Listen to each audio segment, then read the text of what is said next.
Cold air was not an accident in historical medicine. Long before pharmacies, syrups, and branded remedies, people across Europe and North America deliberately turned to freezing air to calm persistent coughs. This was not folklore or desperation medicine. It was a structured, observed practice rooted in household care, early medical theory, and seasonal living.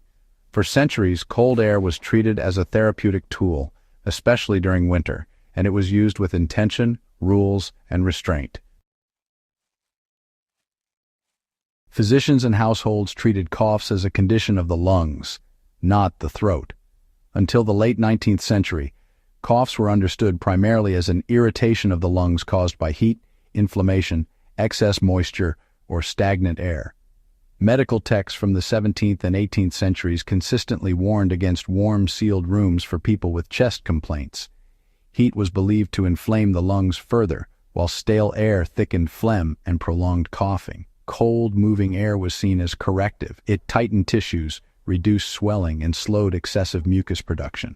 This thinking aligned with humoral medicine, but also survived well beyond it because the results were observable. Winter bedrooms were intentionally kept cold for respiratory relief. Historical households did not heat sleeping rooms the way modern homes do. Even affluent families often reserved fireplaces for common rooms and kitchens, leaving bedrooms cold by design. Medical guides advised that those suffering from coughs or lung fevers should sleep in well-ventilated rooms with cold air circulating, provided they were adequately covered with blankets. The goal was not bodily cold, but pulmonary calm. Cold air entering the lungs was believed to reduce spasms that triggered coughing fits, especially at night. Open windows in winter were a prescribed treatment, not a hardship. By the 18th century, doctors routinely instructed patients with chronic coughs, consumption, or lingering chest colds to sleep with windows cracked open even in freezing weather.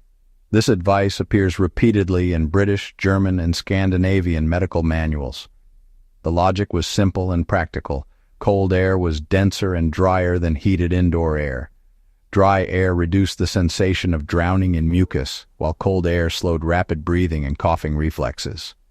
Families learned quickly that patients often slept longer and coughed less under these conditions. Outdoor cold exposure was used deliberately to calm coughing fits. This was especially common with children suffering from croup or spasmodic coughs. The sudden exposure to cold air often relaxed the airway and reduced inflammation enough to stop the coughing episode. This practice persisted well into the early 20th century and was later echoed in hospital treatments before modern medications became widespread. The effect was not psychological. Cold air causes blood vessels in the airway to constrict slightly, reducing swelling and easing airflow.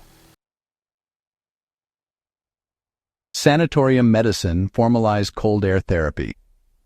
In the 19th century, tuberculosis sanatoriums elevated cold air from household wisdom to institutional practice. Patients were placed on open-air porches year-round, including during snowstorms, wrapped in heavy blankets while breathing freezing air for hours at a time. Doctors observed reduced coughing, fewer night sweats, and improved appetite.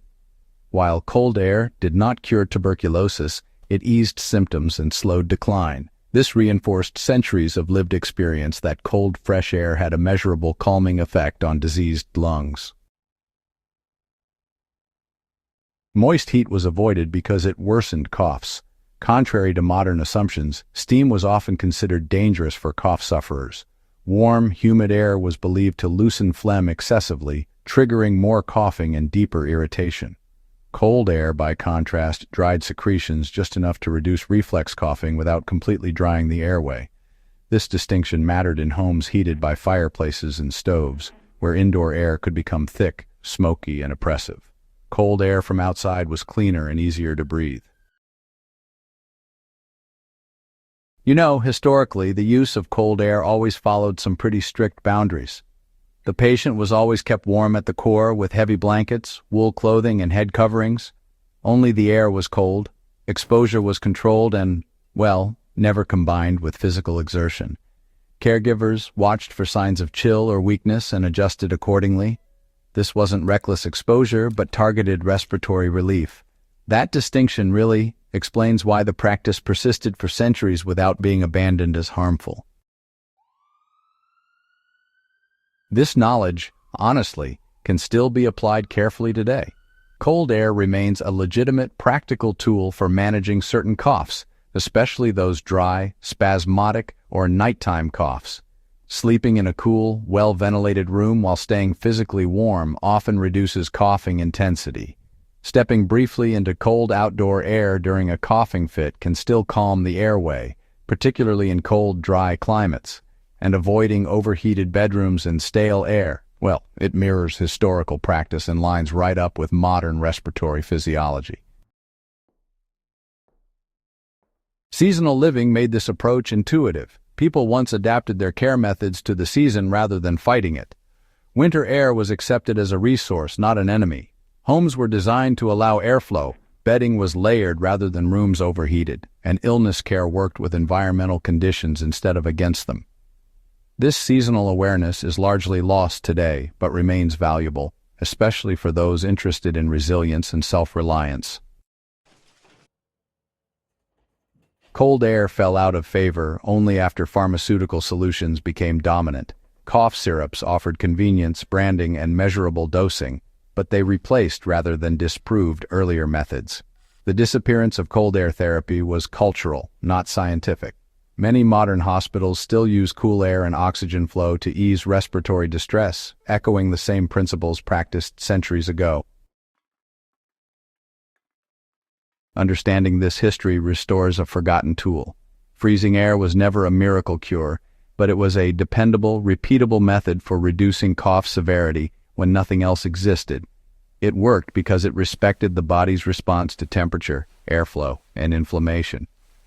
For historians, it reveals how practical medicine developed from observation. For survivalists, it offers a low-tech intervention that requires no supplies, only knowledge and discipline. If you value this kind of grounded, historically accurate insight into how people truly lived through the seasons, subscribe to the Living Through the Seasons channel.